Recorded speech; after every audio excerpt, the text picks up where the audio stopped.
Sering kesel nggak sih? Lagi seru-serunya nonton, videonya malah buffering, atau pas download file penting, tiba-tiba gagal. Kita semua pasti pernah ngalamin. Soalnya di zaman sekarang, internet super kenceng itu udah bukan lagi barang mewah, tapi benar-benar kebutuhan utama yang nentuin cara kita kerja dan berinteraksi. Jadi siapa sih yang memimpin balapan kecepatan internet global ini? Dan yang lebih penting lagi, apa rahasia mereka? Kedengarannya kayak di film fiksi ilmiah ya kan? Tapi dunia kayak gini tuh udah ada loh. Buat beberapa negara, masa depan konektivitas yang kita impi-impikan itu ya kenyataan mereka sehari-hari. Nah, ini dia inti dari pembahasan kita kali ini.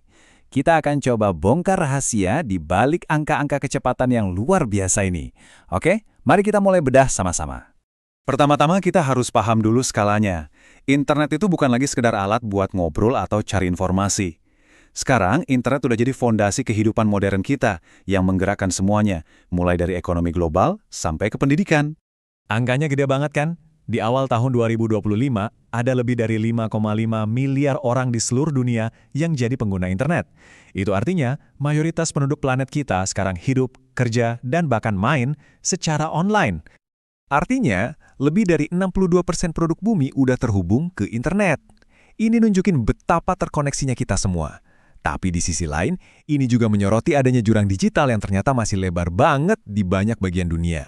Oke, sekarang kita masuk ke bagian yang paling ditunggu-tunggu, peringkatnya. Berdasarkan data paling baru dari Speedtest Global Index oleh Ookla untuk tahun 2025, kita bakal lihat siapa yang duduk di tahta kecepatan internet. Untuk internet mobile yang kita pakai di HP kita sehari-hari, juaranya mungkin bakal bikin Anda kaget. Juaranya bukan Amerika atau Eropa, tapi justru negara-negara di Timur Tengah yang berhasil menyapu bersih posisi 3 besar. Nah, ini dia kecepatan mobile rata-rata di negara peringkat 1, Uni Emirat Arab. Biar kebayang ya, kecepatan segini tuh berkali-kali lipat lebih kenceng daripada koneksi Wi-Fi di banyak negara maju. Ini kecepatan yang benar-benar jadi game changer. Sekarang kita geser ke fixed broadband atau internet kabel yang biasanya kita pasang di rumah dan kantor. Nah, kalau di kategori ini, panggung utamanya dikuasai sama raksasa-raksasa teknologi dari Asia. Dan di puncaknya, secara konsisten dari tahun ke tahun, ada Singapura dengan kecepatan download rata-rata hampir 400 megabit per detik. Mereka ini udah jadi kayak patokan emasnya dunia deh buat konektivitas internet rumahan. Nah, yang menarik banget dari data ini adalah perbandingannya. Coba deh lihat bedanya. Di satu sisi, ada Singapura yang melesat di angka 394 Mbps.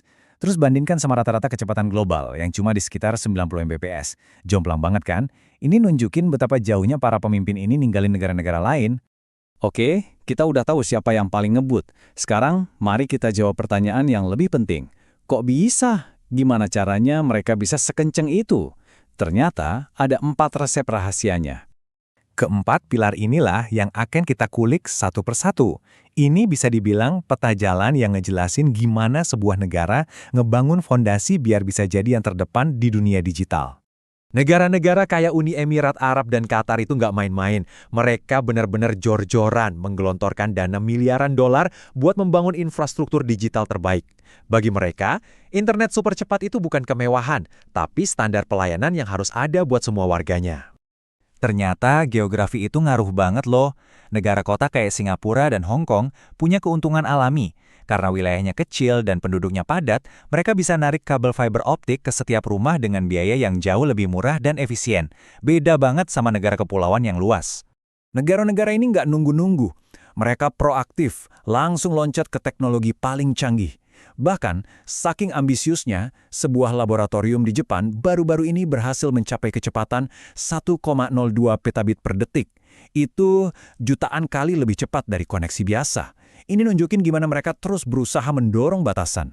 Nah, yang terakhir, dan ini mungkin yang paling penting ya, peran pemerintah. Dengan aturan yang simpel, insentif investasi yang menarik, dan visi yang jelas, pemerintah di sana menciptakan semacam jalan tol digital yang memastikan nggak ada hambatan buat pertumbuhan konektivitas. Oke, kita udah bongkar rahasianya. Tapi, kenapa sih semua ini penting?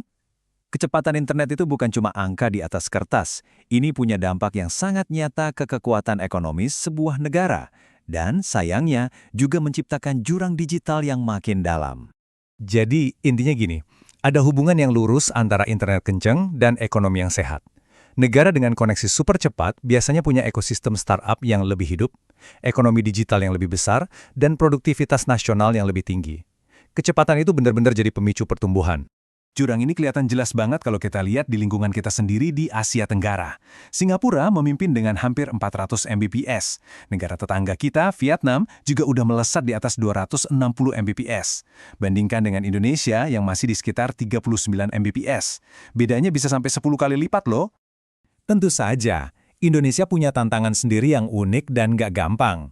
Geografi kita yang kepulauan banget bikin pembangunan infrastruktur jadi super mahal dan rumit. Tapi kabar baiknya adalah tulang punggung atau jaringan utama nasionalnya itu sebenarnya udah ada. Fondasinya udah siap, yang dibutuhin sekarang adalah percepatan untuk nyambunginnya ke kita semua. Oke, sekarang kita coba lihat ke depan. Perlombaan kecepatan internet ini nggak akan pernah berhenti. Generasi teknologi berikutnya sudah di depan mata, dan mereka menjanjikan kemampuan yang bahkan lebih gila lagi. Kita ngomongin soal 6G, internet satelit yang bisa menjangkau daerah paling terpencil sekalipun, dan latensi yang super rendah. Ini bukan lagi soal download film lebih cepat, tapi tentang membuka revolusi baru, dari mobil tanpa supir sampai operasi bedah jarak jauh pakai robot. Negara yang memimpin perlombaan hari ini sedang mempersiapkan diri untuk memimpin ekonomi dunia di masa depan. Kutipan ini benar-benar pas buat merangkum pola pikir para pemimpin internet dunia. Ini bukan soal bereaksi terhadap perubahan, tapi tentang menciptakan perubahan itu sendiri lewat visi dan investasi jangka panjang. Dan pada akhirnya, pertanyaan ini kembali kepada kita semua. Menghadapi masa depan digital yang nggak bisa kita hindari, kira-kira negara kita sudah siap belum ya untuk bersaing dan jadi bagian dari dunia super cepat ini?